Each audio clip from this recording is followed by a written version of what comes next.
Hello students, आज हम पढ़ने वाले लेक्चर में कुछ लॉस केमिकल कॉम्बिनेशंस या केमिकल रिएक्शन से रिलेटेड। ठीक है, तो हेडिंग हमारी लॉस ऑफ केमिकल कॉम्बिनेशन।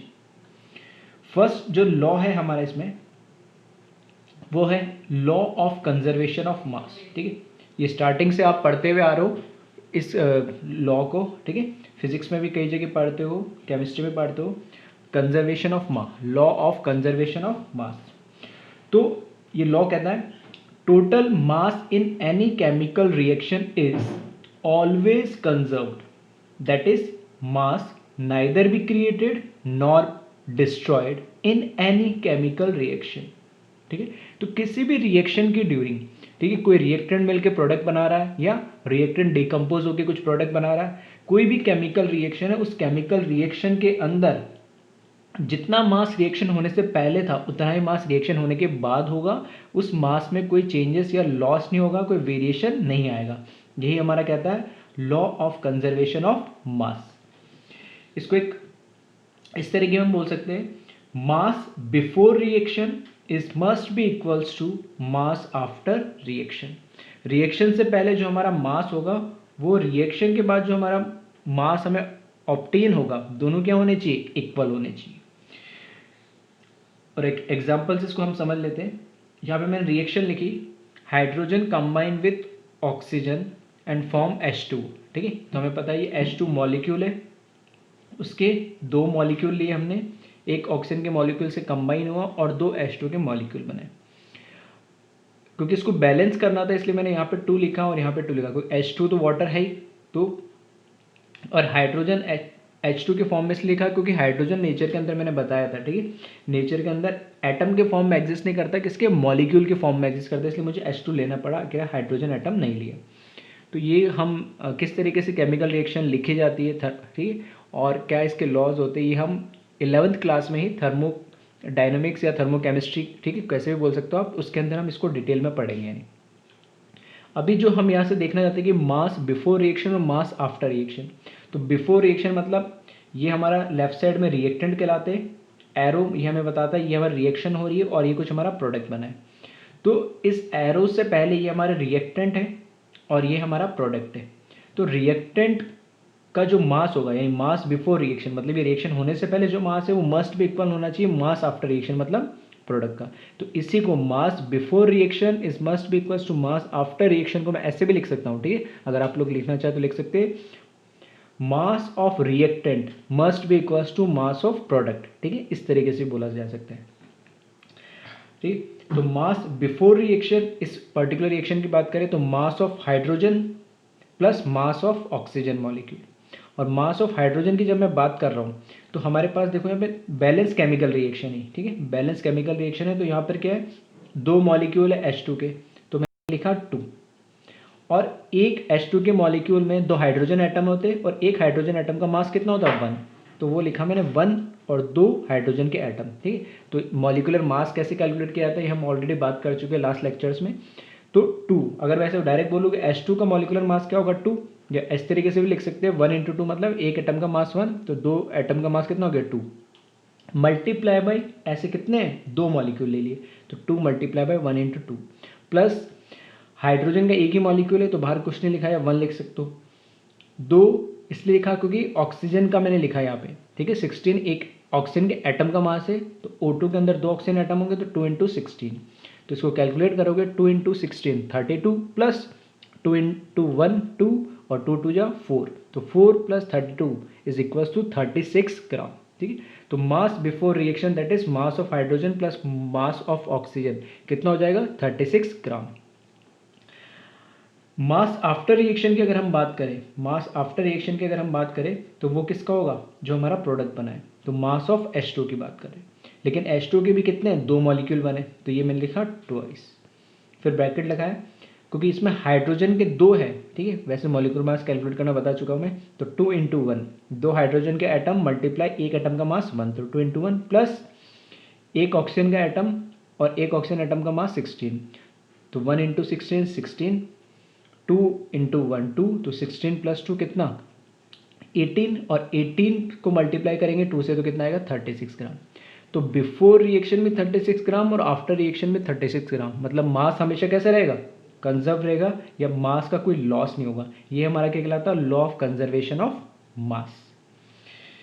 ठीक है, फिर नेक्स्ट लॉ की हम बात करते हैं। सिंपल सा था ये फर्स्ट लॉ तो, और ये कई क्लासों में किस फिजिक्स फॉर्म में, यानी हम ऐसा बोल सकते हैं कि साइंस, ठीक है, अप टू 10th आप फिजिक्स केमिस्ट्री अलग अलग नहीं पढ़ते हो बायो, तो वहाँ पे सिर्फ साइंस में पढ़ा होगा कहीं ना कहीं पे, तो ये लॉ थोड़ा सा सिंपल था समझने में। सेकेंड लॉ की हम बात करें, लॉ ऑफ कांस्टेंट और डेफिनेट प्रपोर्शन। ठीक है, लॉ ऑफ कांस्टेंट और डेफिनेट प्रपोर्शन। कांस्टेंट और डेफिनेट मतलब फिक्स्ड, ठीक है, प्रपोर्शन, ठीक है, प्रपोर्शन का मतलब रेशियो। तो ये कहता है ए compound always contain exactly the same proportion of its element by weight irrespective of their source और मेथड ऑफ प्रिपरेशन। ठीक है, आई होप कई लोग स्टेटमेंट से समझ गए होंगे। सॉरी, जो लोग नहीं समझे, तो लॉ ऑफ कांस्टेंट और डेफिनेट प्रोपोर्शन का मतलब ये कि कोई भी कंपाउंड जो बन रहा है, कोई कंपाउंड फिक्स्ड है, अगर वो कंपाउंड बन रहा है तो जिस भी उसके सब्स्टिट्यूएंट एलिमेंट से वो बन रहा है उसके फिक्स रेशियो में कंबाइन होने से बनेगा ही नहीं। ठीक है, और वो जो कंबाइन हो रहा है या जो हमारा कंपाउंड है वो उसका सोर्स कुछ भी हो, ठीक है, हम कहीं से भी उसको जहाँ से ले रहे हैं उसका सोर्स कुछ भी हो सकता है और उसको बनाने का तरीका कोई भी हो सकता है, लेकिन अगर वो सब्सटेंस या कंपाउंड अगर फिक्स्ड है तो वो फिक्स रहेगा। सिंपल सा एग्जांपल, ठीक है, अगर मैंने बोला hydrogen and oxygen combine in 2:1 ratio two form water, ठीक है, अभी जैसे बात करूँ इसी एग्जाम्पल की, हाइड्रोजन और ऑक्सीजन कंबाइन होकर क्या बना है, वाटर। तो हाइड्रोजन का जो मॉलिक्यूल है वो 2 और ऑक्सीजन का मॉलिक्यूल 1, तो 2:1 रेशियो में कंबाइन हुआ तो क्या बनाएगा वो H2, ठीक है, एक मॉलिक्यूल की बात करें तो, ठीक, तो एक H2 बनाने के लिए, ठीक है, इस तरीके से भी लिख सकते हैं। अगर मैं बोलता हूँ, ठीक है, और सिंपल कर दो इसको, H2 प्लस हाफ O2 लिख दूँ या सिंपल ऑक्सीजन, ठीक है, तो ये क्या बना लेगा हमें H2O। तो यहाँ पर क्या है, इस जो हमारा प्रोडक्ट बना वाटर मॉलिक्यूल, वाटर मॉलिक्यूल के अंदर क्या है, 2 हाइड्रोजन के एटम है, तो हाइड्रोजन और ऑक्सीजन के कितना एटम है, 1, तो हाइड्रोजन और ऑक्सीजन कंबाइन इन 2:1 रेशियो, ठीक है, किसका रेशियो, ये एटम के रेशियो, 2:1 के रेशियो में जब कंबाइन होगा तो क्या बनाएगा, वाटर। अब जो ये वाटर बन गया एक बार, अब ये वाटर बनने के बाद जब भी मैं वाटर या H2 की बात करूँगा तो वाटर का जो कॉम्बिनेशन है उसका मैं वाटर उसी को बोलूँगा जिसके अंदर हाइड्रोजन के 2 एटम हो और ऑक्सीजन का क्या हो, 1 एटम हो। अगर हाइड्रोजन के 2 एटम और ऑक्सीजन के 2 एटम हो गए तो मैं इसको वाटर नहीं बोलूँगा। आ रही मेरी बात समझ? अगर और सिंपल वे कर दूँ, अगर मैं इसको बोलता हूँ एक हाइड्रोजन का एटम और एक ऑक्सीजन का एटम, तो ये वाटर नहीं है। आ रही बात समझ में? या HO2 में लिख दूँ तो ये भी वाटर नहीं है। तो ऐसा नहीं है एक सेम एलिमेंट से जो बन रहा है वो कुछ भी किसी रेशियो में बना लो, किसी भी प्रपोर्शन में बना लो तो वो हमारा वही प्रोडक्ट होगा, नहीं। इसलिए बोला है कि 2 एलिमेंट कंबाइन तो होंगे लेकिन फिक्स प्रपोर्शन में। किस प्रपोर्शन में? अगर वाटर मुझे चाहिए तो वाटर के अंदर 2 हाइड्रोजन एटम और ऑक्सीजन का 1 होना चाहिए। यहाँ 1:1 रेशियो के अंदर है, ठीक है, तो ये रेशियो चेंज हो गया। यहाँ 1:2 रेशियो में, यहाँ क्या है 2:1, यहाँ क्या है 2:2, मतलब 1:1 रेशियो में। तो ये रेशियो सब जगह देखोगे तो चेंज होता जा रहा है। तो रेशियो चेंज हो रहा है तो हमारा कंपाउंड भी क्या हो जाएगा, चेंज हो जाएगा, ठीक है। तो ये बोल रहा है लॉ कि अगर कोई सब्सटेंस बन रहा है, कंपाउंड बन रहा है, तो जिस सब्सटेंट एलिमेंट से बन रहा है वो एक फिक्स रेशियो में ही कंबाइन होगा। अगर मैं बोलता हूँ कार्बन प्लस ऑक्सीजन से कंबाइन होके हमारा CO2 बन रहा है, कार्बन डाइऑक्साइड, तो इसके अंदर CO2 के अंदर कार्बन का तो क्या होना चाहिए 1 एटम और ऑक्सीजन के कितना होना चाहिए 2 एटम, मतलब 1:2 में। अगर कार्बन और ऑक्सीजन सिर्फ 1:1 रेशियो में कंबाइन हो रहे तो ये कार्बन डाइऑक्साइड निकलेगा, ये कार्बन मोनोऑक्साइड कहलाएगा। तो ये कंपाउंड क्या हो गया, चेंज हो गया। तो ये दोनों सेम नहीं है, इसलिए हम उसको क्या बोल रहे हैं, कांस्टेंट और डेफिनेट प्रपोर्शन में कंबाइन होना जरूरी है। और अगर सिंपल वाटर की बात करूँ तो पानी अगर मैंने कह दिया तो वाटर कह दिया तो वाटर समुद्र का हो, ठीक है, नदी का हो, झरने का हो, टैप वाटर हो, ठीक है, बारिश का पानी हो, वाटर वाटर ही रहेगा। वो उसका सोर्स कोई भी हो वो चेंज नहीं हो जाएगा। ऐसा नहीं है कि टैप वाटर के अंदर H2 नहीं H2O2 आ जाता है। तो वो कहने का मतलब सोर्स कोई भी हो और बनाने का तरीका इस तरीके से बनाओ या और कोई भी केमिकल रिएक्शन से मैं उसको बनाऊँ उसमें H2 ही रहेगा, वो चेंज कभी नहीं होगा, ठीक है। तो आई होप ये भी इजीली समझ में आया होगा और इसका एग्जाम्पल भी जो बेसिक से लिया वो भी क्लियर हुआ होगा। तो एक बार इसको जल्दी से कॉपी कर ले, वही लिखा है एग्जाम्पल, और हम नेक्स्ट लॉ की बात करते हैं।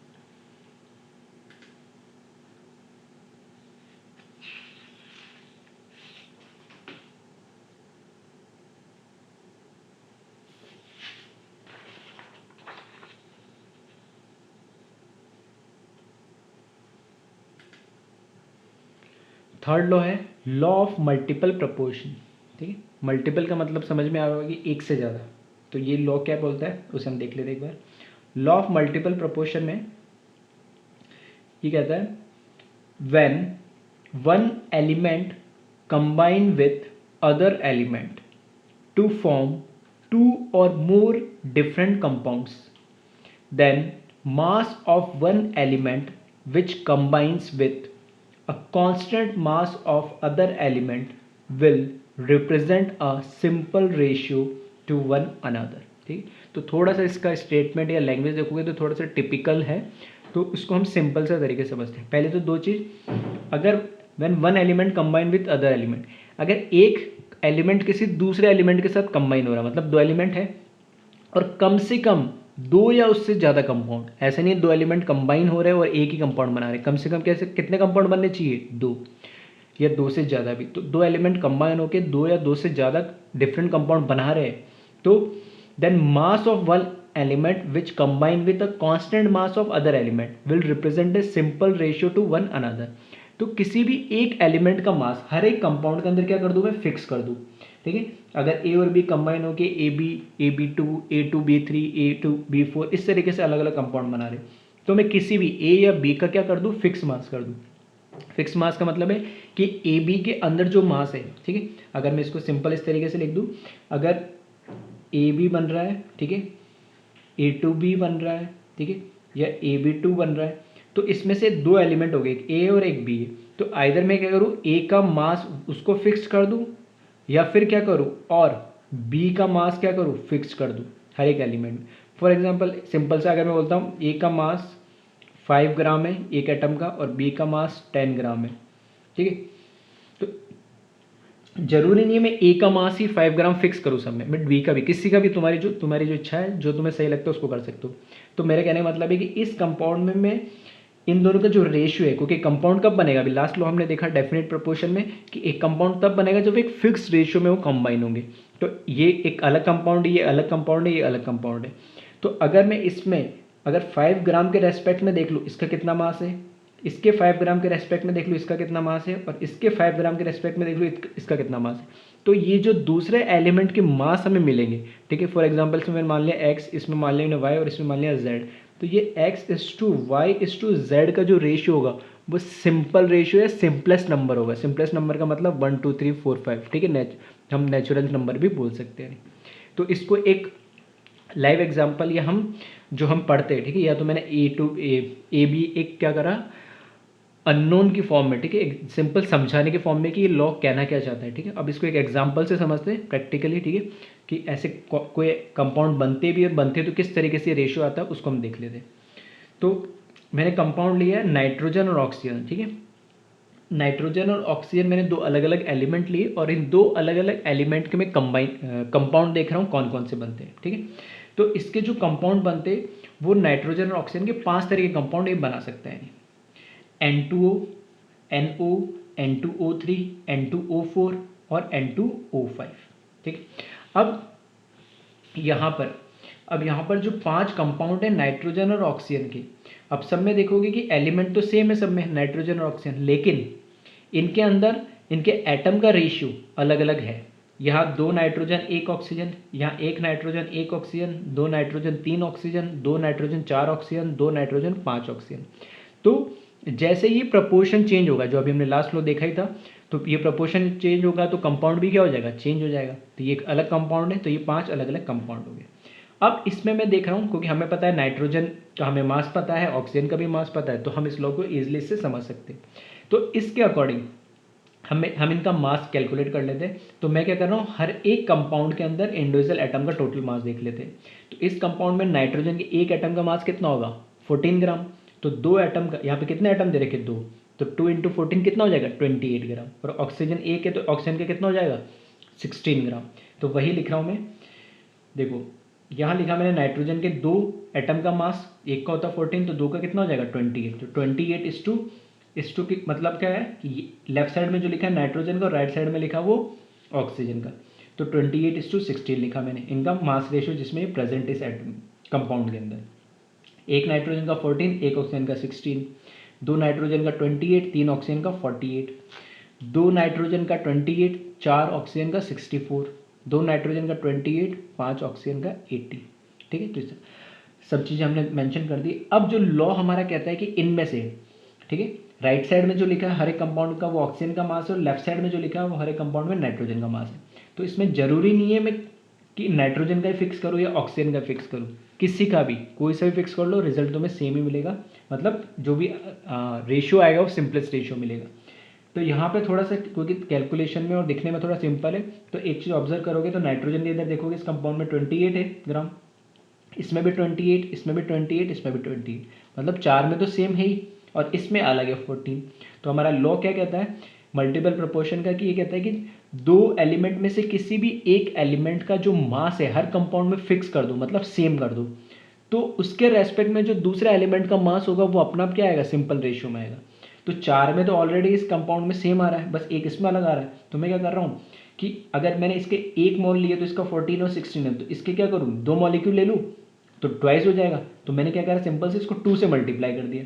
2 से मल्टीप्लाई करेंगे तो ये क्या हो जाएगा, 14 का डबल करेंगे, मतलब 2 से मल्टीप्लाई करेंगे 28 और 16 का डबल 32। तो अब देखो सब जगह नाइट्रोजन का मास कितना हो गया, ये क्यों करा, क्योंकि मुझे इसका मास फिक्स करना था, सब में सेम करना था। तो सेम करने के लिए ज़रूरी नहीं है मैं इसको, क्योंकि मेरे को यहाँ पे सब में 28 था तो इसको 28 बनाने के लिए मैंने 2 से मल्टीप्लाई करा। अगर सब में 7 होता तो 2 से डिवाइड भी कर देता, तो ये भी 2 से डिवाइड हो जाता, ये भी 2। तो दोनों में तरीका क्या करना है, मेरे को सेम करना, बस सिंपल सी बात ये। तो मैंने यहाँ पे 28 कर दिया सब में। अब 28 के रेस्पेक्ट में सबका देख लो कि सब में जब एक एलिमेंट का मैंने मास फिक्स कर दिया तो उस मास के रेस्पेक्ट में हर एक कंपाउंड में दूसरे एलिमेंट का मास का रेशियो क्या रहा है। तो इसमें 28 ग्राम के साथ ऑक्सीजन का मिल रहा है 16, यहाँ 28 ग्राम के साथ मिल रहा है 32, या 28 ग्राम के साथ मिल रहा है 48, 28 ग्राम के साथ 64, 28 ग्राम के साथ 80 ग्राम। तो इन 16, 32, 48, 64, 80 का सिंपलेस्ट रेशियो जब हम देखेंगे, इफ वी टेक, वही लिखा है मैंने, if we take mass of nitrogen as constant, जो मैंने बोला that is 28 gram, then mass of oxygen in each compound occurs in simple ratio, that is 16:32:48:64:80। तो ये मास किसके लिखे मैंने, सिर्फ ऑक्सीजन के मास लिखे। ठीक है, 28 ग्राम हमने फिक्स कर दिया हर कंपाउंड में नाइट्रोजन का और इसके रेस्पेक्ट में ऑक्सीजन का मास देखा, तो 16:32:48:64:80। तो 16 के टेबल से आप दिख ही रहा है 1:2:3:4:5। ठीक है, सिंपलेस्ट रेशियो ये आ जाएगा यहाँ पे।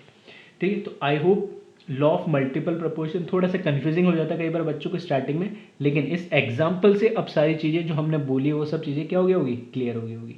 तो एक बार इसको जल्दी से पॉज करें वीडियो को और कॉपी कर ले, फिर नेक्स्ट लॉ हम देखते हैं।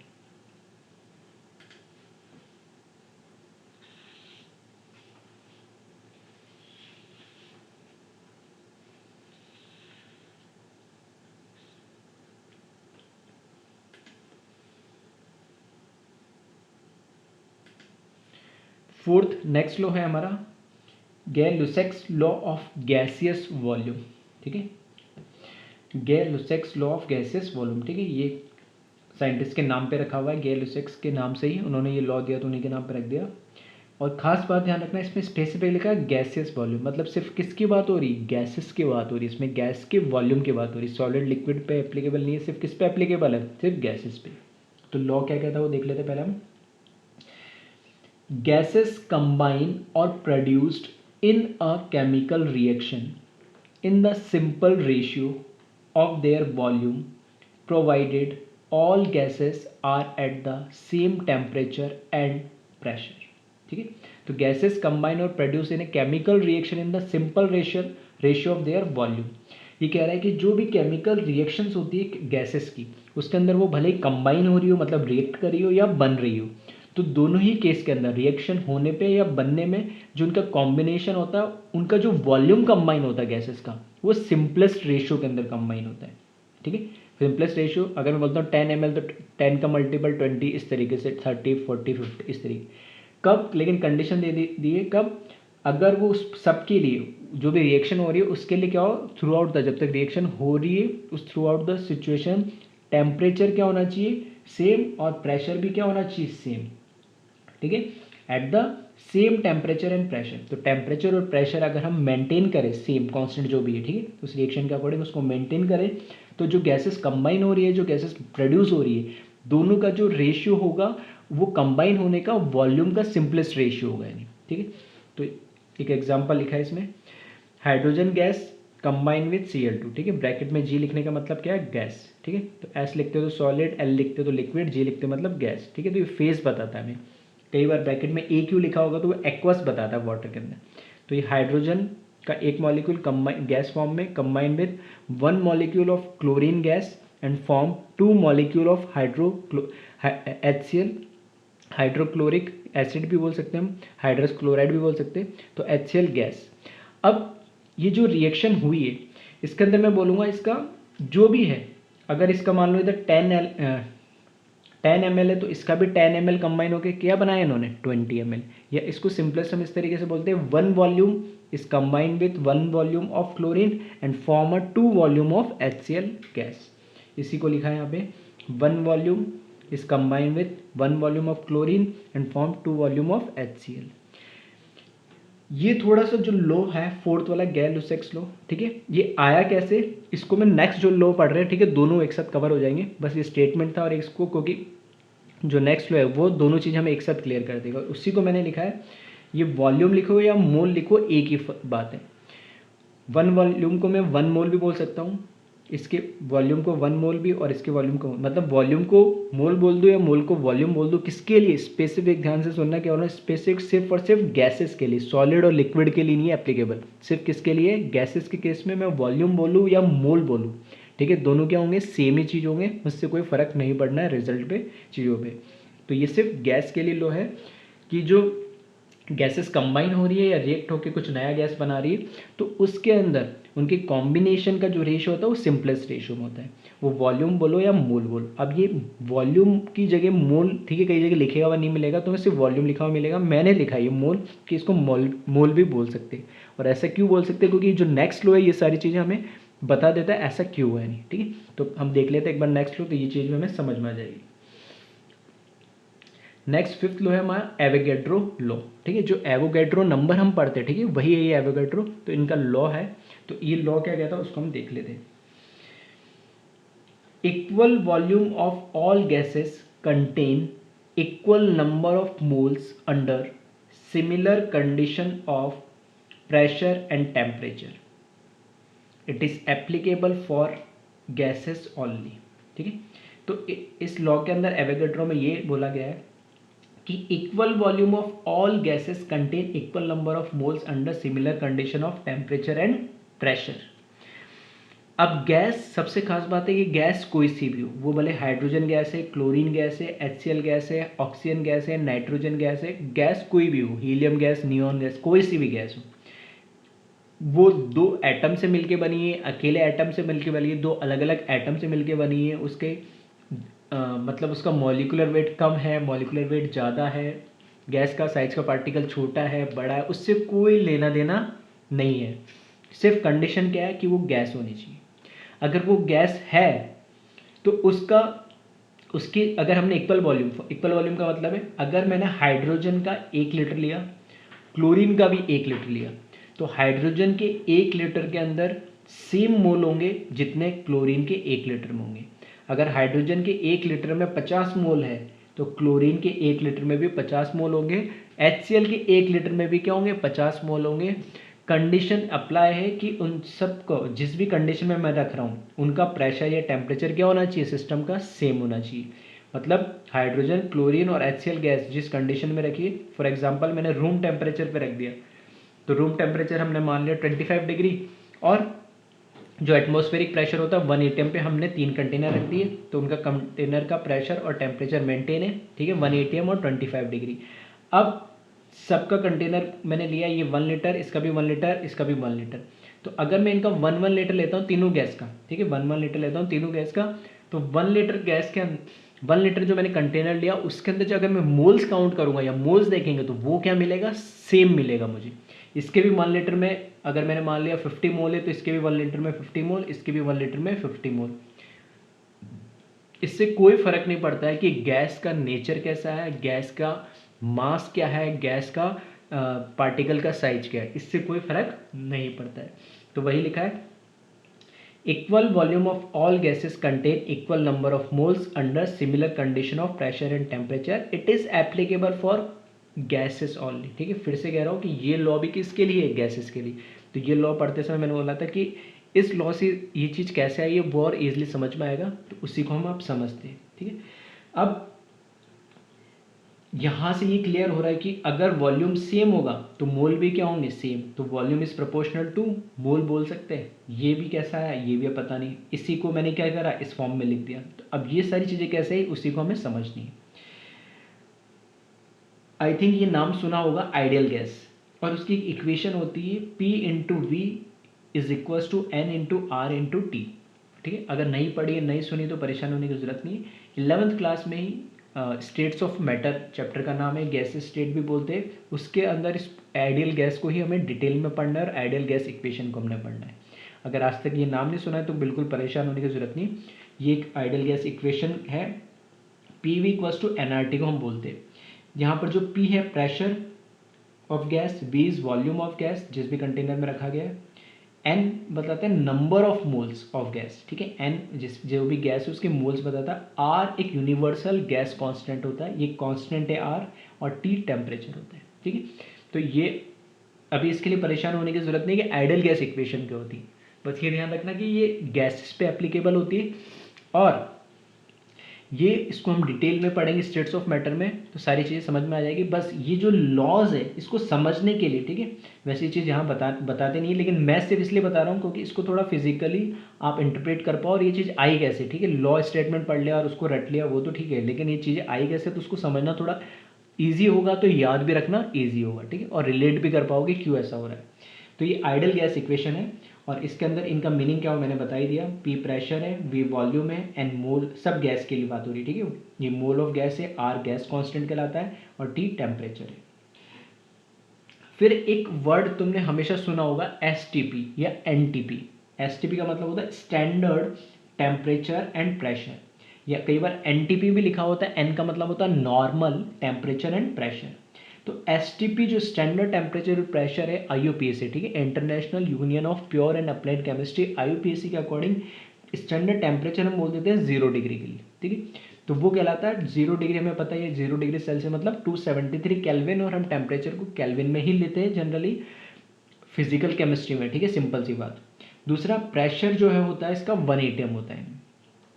तो STP अगर कहीं बोल देता है इसका मतलब कि तुम्हें टेम्परेचर और प्रेशर हिडन एक तरीके से इंफॉर्मेशन है जो तुम्हें गिवन दे रखी है। नहीं तो STP बोलते हैं, ये तुम्हें याद रखना है। STP का मतलब है कि स्टैंडर्ड टेम्परेचर प्रेशर है, और वो स्टैंडर्ड टेम्परेचर प्रेशर क्या है, फिक्स्ड है वो। ठीक है, कहीं पे भी वो स्टैंडर्ड टेम्परेचर हमारा है 273 केल्विन या 0 डिग्री सेल्सियस, और वो प्रेशर है हमारा 1 atm। ठीक है, अब ये तो हुई बात। तो अब ये जो भी सिचुएशन है देखो, इसमें ये बोला गया है कि एक कंडीशन दी है कि under similar condition of pressure and temperature. ये मैंने STP पे बात कर, अब जो भी मैं बात करने वाला हूँ ठीक है वो सारी STP पे स्टैंडर्ड टेम्परेचर एंड प्रेशर पे करने वाला हूँ। ऐसा कोई जरूरी नहीं है कि यहीं पे एप्लीकेबल होगा, किसी भी टेम्परेचर या प्रेशर पे ये रूल या ये लॉ लग जाएगा, उसमें कोई प्रॉब्लम नहीं आएगी। तो कि जनरली हम रूम टेम्परेचर स्टैंडर्ड टेम्परेचर की बात करते हैं तो वहाँ पर एक बार हम इसकी वैल्यू कैलकुलेट कर लेते हैं। तो एक बार इसको जल्दी से कॉपी कर ले, फिर इसका आगे हम कंटिन्यू करते हैं जल्दी।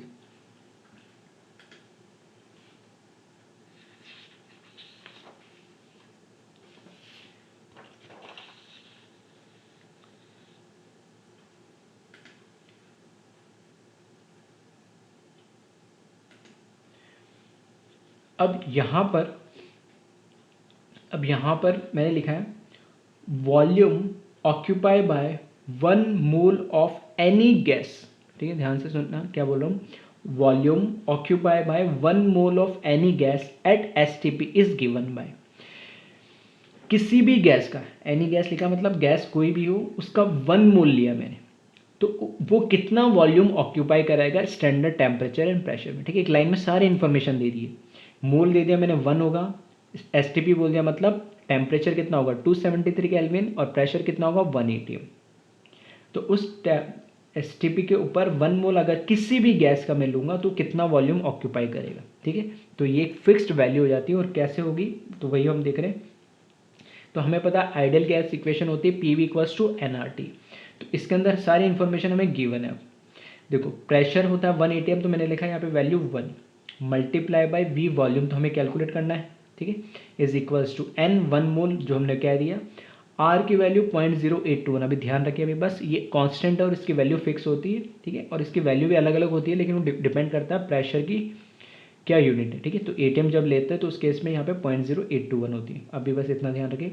और टी टेम्परेचर हमने बता दिया 273, तो इसको सिंपल सा कैलकुलेट कर लेंगे, इन दोनों को क्या करेंगे मल्टीप्लाई करेंगे, तो ये जो वॉल्यूम की वैल्यू आएगी ये आएगी 22.4 लीटर, ठीक है। इसको कैलकुलेट करके देख लेना आप खुद से भी, ये वॉल्यूम की वैल्यू आएगी 22.4 लीटर, ये लीटर के अंदर बात हो रही है।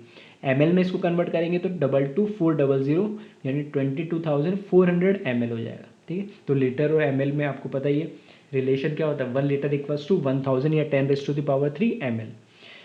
अब ये तो हुआ कैसे है ये वैल्यू, ठीक है। तो किसी भी गैस का, तो ये एक कांस्टेंट वैल्यू हो गई जिसे हमें याद रखनी है। सबसे पहली बात फिर से बार बार बोल रहा हूँ, बच्चे कंफ्यूज होते, सिर्फ और सिर्फ किसके लिए एप्लीकेबल है, गैसेस के लिए, सिर्फ और सिर्फ गैसेस के लिए एप्लीकेबल है। किसी भी गैस का एसटीपी पे उसका जो 1 मोल है कितना ऑक्यूपाई करेगा वॉल्यूम 22.4 लीटर, 22400 ml, 22,400 ml किसी भी गैस का 1 मोल। अब मैं बोलूँ 1 मोल ऑफ हाइड्रोजन का बताओ वॉल्यूम कितना होगा एसटीपी पे, ठीक है, तो 22.4 लीटर। 1 मोल ऑक्सीजन गैस का बताओ एसटीपी पे कितना वॉल्यूम होगा, तो वो भी 22.4 लीटर। एचसीएल गैस का 1 मोल कितना होगा एसटीपी पे वॉल्यूम ऑक्यूपाई करेगा, तो वो भी 22.4 लीटर। तो गैस कोई सी भी हो कोई फर्क नहीं पड़ता है। क्यों नहीं पड़ता है, क्योंकि इस फॉर्मूले में तुम देख रहे हो कि कहीं भी गैस का फर्क क्या पड़ेगा, उसका वेट या मोलर मास से। तो यहाँ पे मॉलिकुलर मास या एटॉमिक मास की तो कोई बात ही नहीं हो रही, मोल्स की बात हो रही है, जो हम एक बात कर रहे हैं। और बाकी इन किसी भी डेटा के अंदर उसमें मास का कोई जिक्र ही नहीं है, मास की कोई फर्क ही नहीं पड़ रहा वैल्यू से। इसलिए वो जो वॉल्यूम की वैल्यू आ रही है 22.4 लीटर, ये फिक्स हो गई है, कांस्टेंट हो गई है हर एक गैस के लिए, ठीक है। अब इंपॉर्टेंट बात है कि एक कन्फ्यूजन क्रिएट होता है, ये पुरानी बुक्स में जनरली, ठीक है, एसटीपी का मतलब होता था पुरानी बुक्स में जनरली हम मान के चलते थे 1 atm। तो मैंने यहाँ पे लिखा है ये जो वैल्यू है ये प्रेशर कब, ये वैल्यू कब आएगी, जब प्रेशर को मैं लूँगा क्या 1 atm। अगर मैंने इस प्रेशर की यूनिट चेंज करके 1 atm से 1 बार कर दी, ठीक है, 1 atm से 1 बार कर दी, तो वैल्यू चेंज हो जाएगी। क्यों चेंज हो जाएगी, क्योंकि हम जनरली कैलकुलेशन में दोनों को 1 atm और 1 बार को सेम ही मानते हैं, लेकिन उसमें कुछ स्लाइटली डिफरेंस होता है। और डिफरेंस क्या होता है कि 1 जो एटीएम है, 1 atm वो 1.01325 बार है, ठीक है। देख सकते हो बहुत छोटी सी वैल्यू, मतलब डिफरेंस है 1.01, लेकिन ये छोटे से डिफरेंस की वजह से हमारे रिजल्ट में भी फ़र्क पड़ता है। तो 1 atm इज इक्वल्स टू 1.01325 बार होता है। तो अगर मैं यहाँ पे प्रेशर की यूनिट 1 atm में लिया तब तो मुझे वॉल्यूम मिलेगा 22.4 लीटर। तो मैंने ये जो रिजल्ट लिखा है ये प्रेशर का, ये रिजल्ट कब आएगा जब प्रेशर लोगे 1 atm। अगर तुमने प्रेशर 1 बार लिया तो यही रिजल्ट क्या हो जाएगा 22.4 की जगह 22.7 लीटर हो जाएगा, ठीक है। तो इसकी दोनों में रिलेशन क्या वो भी बता दिया, फॉर्मूला क्या वो भी बता दिया, ठीक है। अगर आपको कोई डाउट हो, कोई कन्फ्यूजन हो कि कैसा आया, तो इसको आप, ठीक है, वैल्यूज़ रख के कैलकुलेट कर सकते हैं। तो जनरली कई बुक्स में, ठीक है, मॉड्यूल्स वगैरह में भी और एग्जाम में भी कई बार 22.4 लीटर लिखा हुआ आता है, कई बार 22.7 में आता है। तो बच्चा कन्फ्यूज हो जाता है कि कई सही लिखा कर ले। तो डिफरेंस सिर्फ इसलिए आ रहा है कि अगर ये 22.4 लीटर लिखा होगा तो वहाँ पे प्रेशर 1 atm रखा होगा।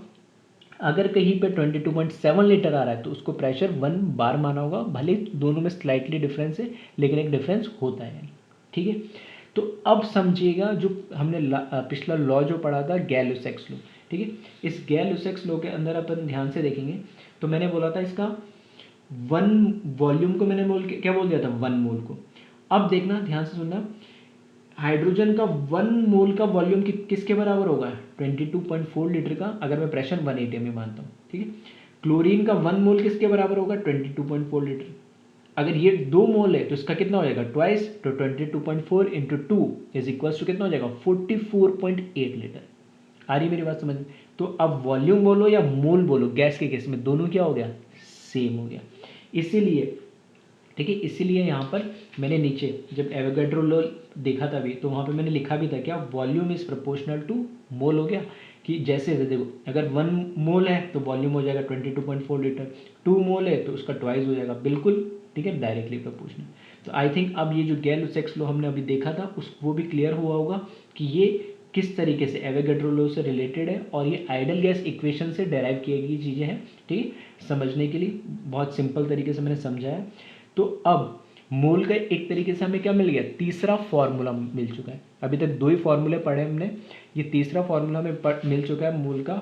और तीसरा फॉर्मूला क्या है, अगर मैं बोलूँ फर्स्ट जो फॉर्मूला था वो था mole is equals to given number. ठीक है, अब वो गिवन नंबर ऑफ पार्टिकल था, अब वो पार्टिकल मैंने बोला कोई भी हो सकता है।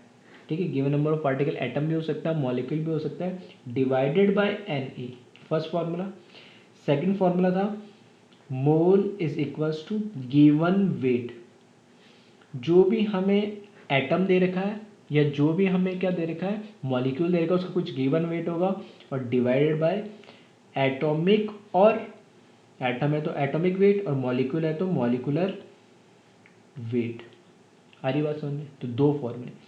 तीसरा फॉर्मूला अब यहाँ से मिल गया हमें, मोल इज इक्वल्स टू, जैसे गिवन वेट है वैसे ये क्या हो गया, गिवन वॉल्यूम अगर कोई हमें दे दे डिवाइडेड बाय 22.4 लीटर। ये कैसे लिख दिया? ठीक है, तो सोचे एक बार, जिस तरीके से ये फॉर्मूले मैंने बताए थे, क्योंकि हमें पता लग गया किसी भी गैस का 1 जो मोल होगा वो किसके बराबर होगा, हमेशा 22.4 लीटर के बराबर होगा। ठीक है, तो अगर 2 मोल होगा तो 48.8 इस तरीके से। तो अगर मैं बोल देता हूँ अगर मेरे पास 100 लीटर कोई गैस दे रही, तो बताओ इसमें कितने मोल्स होंगे। तो ऑब्वियस ये बात से क्या करूँगा, 22.4 लीटर से तो डिवाइड करेंगे, तो बस वही चीज़ है ये।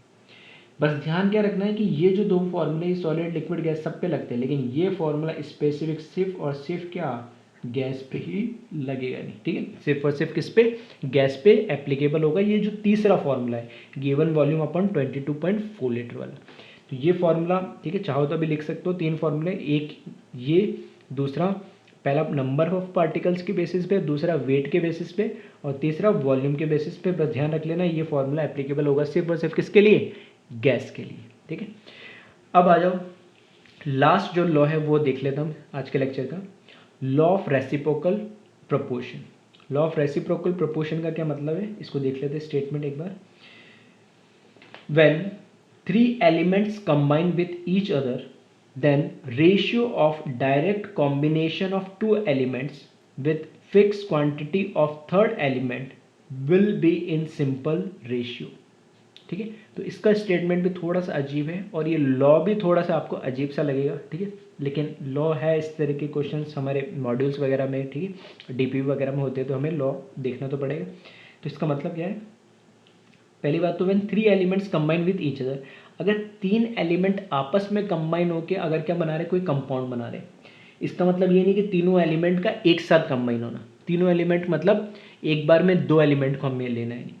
Then ratio of direct combination of 2 elements with fixed quantity of third element will be in simple ratio।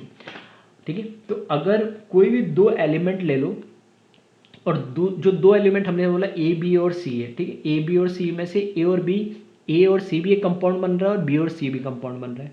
तो जो 2 एलिमेंट मैंने लिए A B, 2 element with fix quantity of third element, तो ए सी के साथ भी बना रहा है, मतलब ए के साथ सी भी बना रहा है कंपाउंड और बी के साथ सी भी बना रहा है। ठीक है, तो अगर सी का अमाउंट में क्या कर दूँ फिक्स, तो उसके साथ जो हमारे रिमेनिंग 2 कंपाउंड जो बनेंगे उसमें ए और बी का क्या होगा, जो अमाउंट होगा वो फिक्स रेशियो में होगा, सिंपल रेशियो में होगा। ठीक है, तो थोड़ा सा कॉम्प्लिकेटेड लग रहा होगा, लेकिन इसको एग्जाम्पल से समझते हैं तो थोड़ा ईजी हो जाएगा। ठीक है, तो देखो मैंने यहाँ पे एक एग्जाम्पल लिया है, 3 एलिमेंट ले लिए हमने, हाइड्रोजन, कार्बन और ऑक्सीजन। ठीक है, अब हाइड्रोजन, कार्बन और ऑक्सीजन हमने जो 3 एलिमेंट लिए, इसमें हमें पता है कि कार्बन और हाइड्रोजन मिलकर एक कंपाउंड बना सकता है CH4, जैसे हम बोलते हैं मीथेन। कार्बन और ऑक्सीजन मिलकर एक कंपाउंड बनाता है, उसको हम बोलते हैं CO2, और हाइड्रोजन और ऑक्सीजन मिलकर कंपाउंड बना लेता है H2, ठीक है। तो ऐसा नहीं है जरूरी कि यही कंपाउंड कुछ भी कंपाउंड बना सकते हैं, लेकिन कंपाउंड होना चाहिए, नेचर में एग्जिस्ट करना चाहिए, अपने मन से कुछ भी नहीं। तो ये तीन हमें पता है, कंपाउंड CO2 भी मिलता है, H2 भी मिलता है और मीथेन भी मिलता है।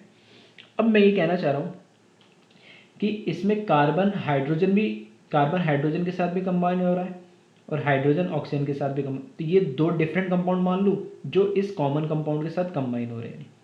तो ये जो दो डिफरेंट कंपाउंड है, ये दो डिफरेंट कंपाउंड जब हाइड्रोजन के साथ कंबाइन होके जो कुछ कंबाइन होके जिस वेट में ही कंबाइन हो रहे हैं, तो उसके रेस्पेक्ट पे रिमेनिंग जो एलिमेंट है उनका वेट क्या हो जाएगा, सिंपलेस्ट रेशियो में हो जाएगा, ठीक है। देखो इसको और सिंपल समझ लेते हैं।